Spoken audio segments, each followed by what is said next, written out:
السلام علیکم، یہ چائنا ریڈیو انٹرنیشنل کی اردو سروس ہے۔ بیجنگ اسٹوڈیو سے اب تک کی خبروں کے ساتھ میں ہوں رضوان عباسی۔ سب سے پہلے اہم خبروں کا خلاصہ۔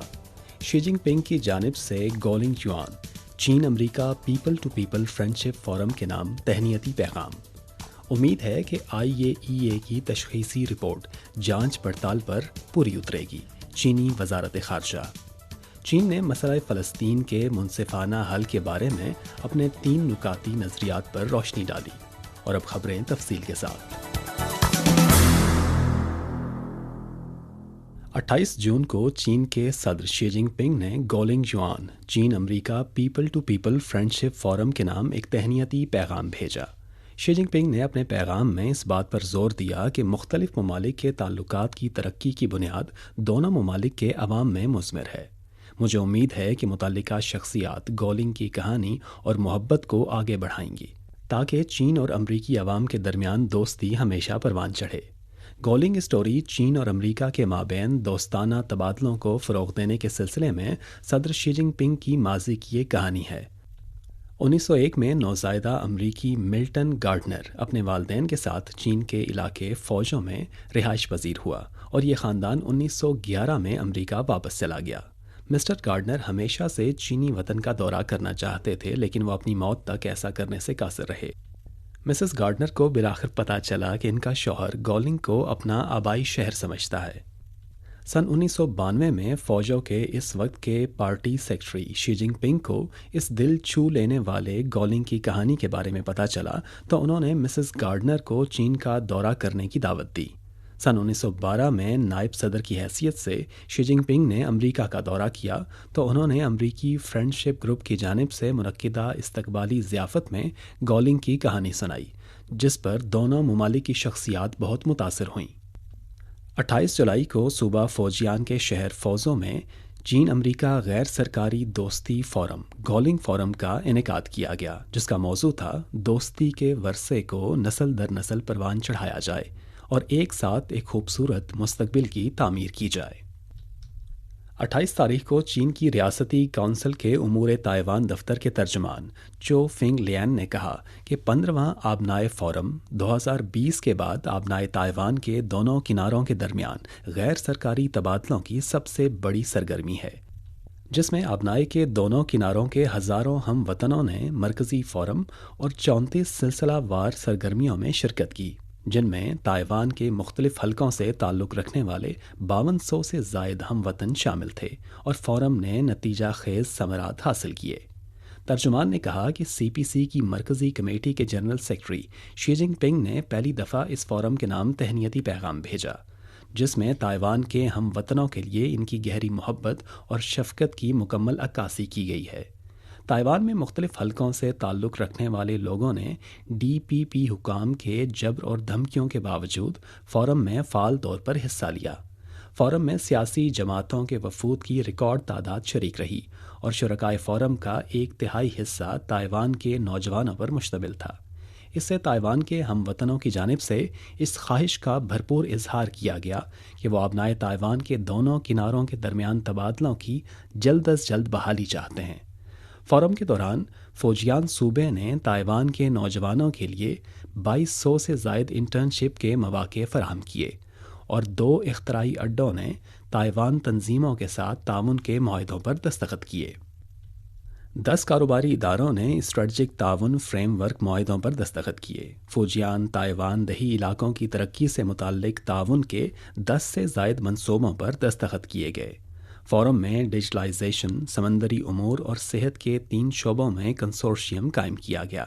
7 سائنسی اور تکنیکی تعاون کے منصوبوں پر دستخط کیے گئے اور 500 سے زائد سائنسی اور تکنیکی مقالوں کا اشتراک کیا گیا ہے۔ 28 جون کو وزارت خارجہ کی یومیہ پریس کانفرنس میں سوال کیا گیا کہ حال ہی میں جنوبی کوریا کے ذرائع ابلاغ نے خبر دی کہ جاپانی حکومت نے قبل از وقت جوہری آلودہ پانی کو خارج کرنے سے متعلق IAEA کے فوکوشیما ٹیکنیکل ورکنگ گروپ کی حتمی تشخیصی رپورٹ حاصل کر لی ہے اور ٹھوس ترامیم کی تجویز پیش کی ہے، جس نے حتمی رپورٹ کے نتائج کو غیر ضروری طور پر متاثر کیا ہے۔ جاپانی حکام نے ایجنسی کے سیکریٹریٹ کے عملے کو 1 ملین یورو سے زائد کی رقم دی، چین کا اس بارے میں کیا تبصرہ ہے؟ اس حوالے سے ترجمان ماؤ ننگ کا کہنا تھا کہ چین کو متعلقہ رپورٹس پر انتہائی تشویش ہے۔ جاپانی حکومت کی ذمہ داری ہے کہ وہ ان رپورٹس کی ٹھوس وضاحت فراہم کرے۔ IAEA سیکریٹریٹ کو بھی جواب دینا چاہیے۔ چین کو امید ہے کہ IAEA سیکریٹریٹ معروضیت، پیشہ ورانہ مہارت اور غیر جانبداری کے اصولوں کو برقرار رکھے گا، ٹیکنیکل ورکنگ گروپ کے تمام فریقوں کی ماہرانہ رائے کا مکمل احترام کرے گا اور اسے اپنائے گا، ایک ایسی تشخیصی رپورٹ تیار کرے گا جو سائنسی امتحان پر پورا اتر سکے اور سمندر میں ایٹمی آلودہ پانی چھوڑنے کے جاپانی منصوبے کی توثیق نہ کرے۔ بین الاقوامی برادری اس حوالے سے انتظار کرے گی اور دیکھے گی۔ 27 جون کو چین کے وزیر تجارت وانگ وین تھاؤ نے چین کے شہر تھیانجن میں WTO کی ڈائریکٹر جنرل نگوزی اوکونجو اویلا کو چین کی جانب سے WTO ماہی گیری سبسڈی معاہدے کی قبولیت کی دستاویز پیش کی، جو اس بات کی علامت ہے کہ چین نے ماہی گیری سبسڈی معاہدے کو قبول کرنے کے لیے اپنا اندرونی قانونی عمل مکمل کر لیا ہے۔ ماہی گیری سبسڈی کا معاہدہ WTO کی جانب سے ماحولیات کی قابل تجدید ترقی کے حوالے سے پہلا معاہدہ ہے، جو 17 جون 2022 کو 12ویں WTO وزارتی کانفرنس میں طے پایا تھا۔ عالمی تجارتی تنظیم کے قیام کے مراکش معاہدے کی دفعات کے تحت ماہی گیری سبسڈی سے متعلق معاہدہ WTO کے 2/3 سے زائد ارکان کی جانب سے قبولیت کے بعد نافذ العمل ہوگا۔ 27 تاریخ کو اقوام متحدہ کی سلامتی کونسل نے مشرق وسطیٰ میں فلسطین کے مسئلے پر ایک عوامی اجلاس منعقد کیا، اور اقوام متحدہ میں چین کے مستقل مندوب چانگ جون نے اپنی تقریر میں کہا کہ فلسطین کا مسئلہ مشرق وسطیٰ کے مسئلے کا مرکز ہے، اور چین نے ہمیشہ فلسطینی عوام کے جائز قومی حقوق کی بحالی کی بھرپور حمایت کی ہے۔ اس موقع پر انہوں نے مسئلہ فلسطین کے منصفانہ حل کے حوالے سے چین کے 3 نظریات پر بھی روشنی ڈالی۔ چانگ جون نے کہا کہ سب سے پہلے ہمیں تشدد کے دائرے سے باہر آنا ہوگا اور مشترکہ سلامتی کو فروغ دینا ہوگا۔ دوسری بات یہ ہے کہ بین الاقوامی قانون کی حکمرانی کو برقرار رکھتے ہوئے موجودہ صورتحال کو یک طرفہ طور پر تبدیل کرنے کی کوششوں کو بند کیا جائے۔ مقبوضہ علاقوں میں بستیوں کی تعمیر بین الاقوامی قانون بلکہ اقوام متحدہ کی سلامتی کونسل کی قرارداد 2334 کے تقاضوں کے منافی ہے۔ تیسری بات یہ کہ ہمیں اپنے سیاسی وعدوں کو پورا کرتے ہوئے 2 ریاستوں کے فارمولے کو آگے بڑھانا ہوگا۔ بین الاقوامی برادری کو ہمیشہ مسئلہ فلسطین کو بین الاقوامی ایجنڈے میں سر فہرست رکھنا چاہیے اور 2 ریاستوں کے فارمولے کو آگے بڑھانے کے لیے عملی اقدامات کرنے چاہئیں۔ مقامی وقت کے مطابق 27 تاریخ کی شام سوڈانی مسلح افواج کے commander in chief Abdul al-Fath al Burhan نے ایک بیان جاری کیا، جس میں کہا گیا ہے کہ سوڈانی مسلح افواج 28 تاریخ کو یک طرفہ عارضی جنگ بندی پر عمل درآمد کرے گی۔ انہوں نے یہ بھی کہا کہ سوڈانی مسلح افواج ریاستی اقتدار ایک منتخب حکومت کے حوالے کرنے کے لیے تیار ہیں۔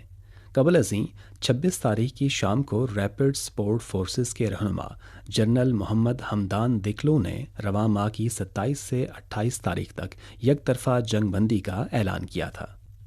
تاہم سوڈان کے دارالحکومت خرطوم، شمالی خرطوم اور اومد رومان کے ساتھ ساتھ دارفور اور دیگر مقامات کے گرد و نواح میں لڑائی بدستور جاری ہے اور انسانی بحران دن بدن سنگین ہوتا جا رہا ہے۔ سوڈان میں 27 جون سے 1 جولائی تک عید الاضحیٰ کی چھٹیاں ہیں، تاہم تنازعات کے سائے میں دارالحکومت میں تہوار کا ماحول نہیں ہے۔ سڑکوں پر پیدل چلنے والوں کی تعداد کم ہے اور زیادہ تر دکانیں ابھی تک بند ہیں۔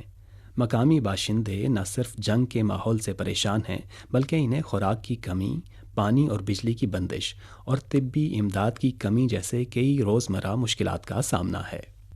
خبروں کے اختتام سے پہلے خاص خبروں کا خلاصہ ایک مرتبہ پھر۔ شی جن پنگ کی جانب سے گولنگ یوان چین امریکہ people to people friendship forum کے نام تہنیتی پیغام۔ امید ہے کہ IAEA کی تشخیصی رپورٹ جانچ پڑتال پر پورا اترے گی، چینی وزارت خارجہ۔ چین نے مسئلہ فلسطین کے منصفانہ حل کے بارے میں اپنے 3 نکاتی نظریات پر روشنی ڈالی۔ یہ تھیں چائنا ریڈیو انٹرنیشنل کی اردو سروس سے اب تک کی اہم خبریں۔ رضوان عباسی کو اجازت دیجیے۔ مزید خبروں کے لیے دیکھیے ہماری ویب سائٹ، پتہ ہے urdu.cri.cn۔